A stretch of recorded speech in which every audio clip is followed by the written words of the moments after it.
Call of Duty World War II is the 14th entry in the series, and the first game to cover that time period in 9 years following 2008's World at War.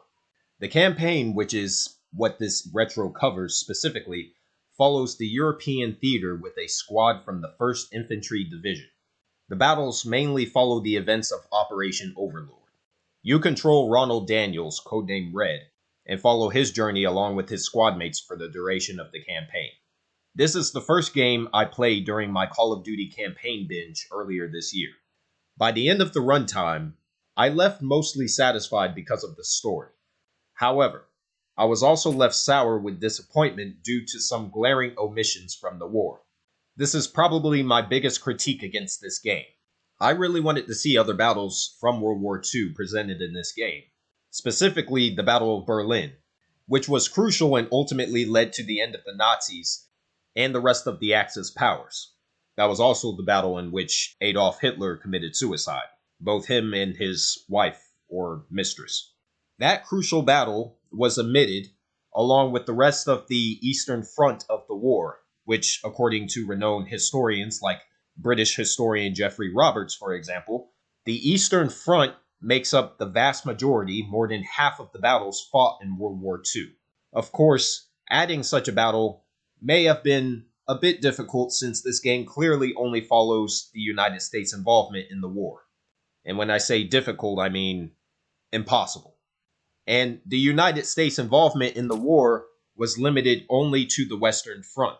Since the United States as well as the UK never sent troops to the Eastern Front in World War II, which was fought primarily by the Soviet Union and Poland on the Allies' side, Sledgehammer Games would surely have ran into some drama problems with PR and backlash from the fanbase. Since the Call of Duty series sells the most in the US, with the UK and Japan ranking in at 2nd and 3rd place, respectively, behind it, and considering the current relations with modern-day Russia and nearly the rest of the world that isn't North Korea or China, a World War II game that follows the Eastern Front with the Soviet Union, despite the historical context being accurate, probably wouldn't be best for business. But then again, Call of Duty Vanguard, which came out after this game, did include battles from the many different theaters of World War II, which includes battles from the Eastern Front. So I'm not really sure why they decided to focus only on the Western Front for this. I personally wanted to see battles from that perspective of the war regardless. Now, apparently, Call of Duty World at War, the last major game to cover World War II in the series before this game, as mentioned previously, did cover battles from the Eastern Front with the Soviet Union, including the Battle of Berlin. I haven't played that game in years since it came out in 2008, so I don't really remember anything from it, considering it's old as dirt at this point.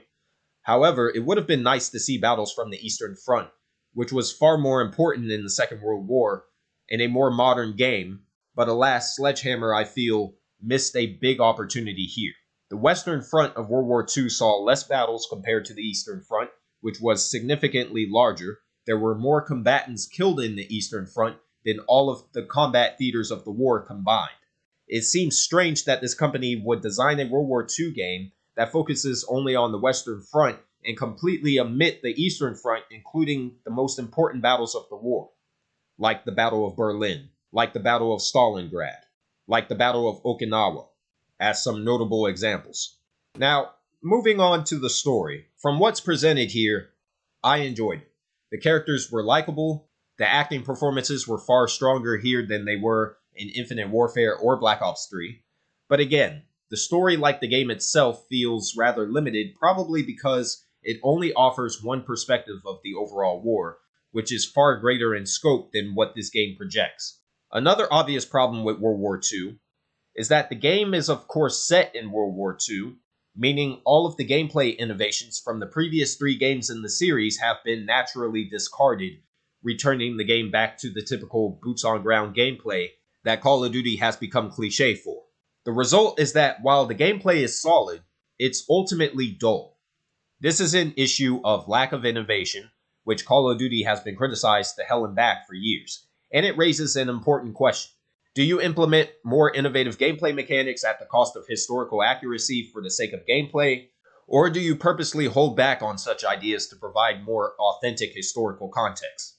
That's the crutch of using World War II as a setting in an FPS game. The setting has been done so much to the point where it's been beaten into the ground. There's a reason why there's a 9-year gap between World at War and this game. There's a reason why the major development studios of this series tried to offer some futuristic takes with Call of Duty, because what else can you really do? But the dim-witted fan base rejected, whined, bitch and moaned about the futuristic settings and the gameplay from the last few games. So let's go back to World War II again with less innovation than what we had 10 years ago. At this point, I can't even blame the developers. There's only 3 settings Call of Duty can have. Either you go to the past with World War II or the Cold War, either you go to the modern day with the War on Terror, or you make up some bullshit and go sci-fi somewhere in the distant future. There is no other opposing option other than to mix 2 of these together, which is basically what the Black Ops subseries has already tried to do. Overall, I think despite the story's quality, the entire game is held back because of its setting, because of its limited scope on what actually took place in World War II, because of its lack of innovation, which is linked to the devs trying to provide an authentic feeling to the time period, and because of the fanbase itself. Gameplay-wise, the limited elements here do work. There's an emphasis on teamwork with your AI companions who will provide you with ammo refills, health packs, and spotting various targets on the battlefield. The vehicles here have some of the best gameplay seen in the series. This is especially the tanks, which are given a more tactical edge by forcing the player to land shots to the rear of enemy units. I like the fact that you at least have to find health packs to replenish your health, which makes the game feel more authentic. I appreciate the return of the dolphin dive from previous games, but even though everything here is designed appropriately, none of it is innovative. None of it is new. There's a feeling of been there, done that with the gameplay.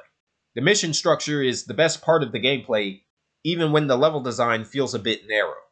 Standout missions include the first one with D-Day, Stronghold, which has a fantastic bell tower set piece, Liberation, which places you in the role of a female French resistance operative blending in with Nazi German occupation, Collateral Damage, which involves some effective scenes with civilian casualty, and the Battle of the Bulge, which highlights an effective set piece involving some dogfighting combat.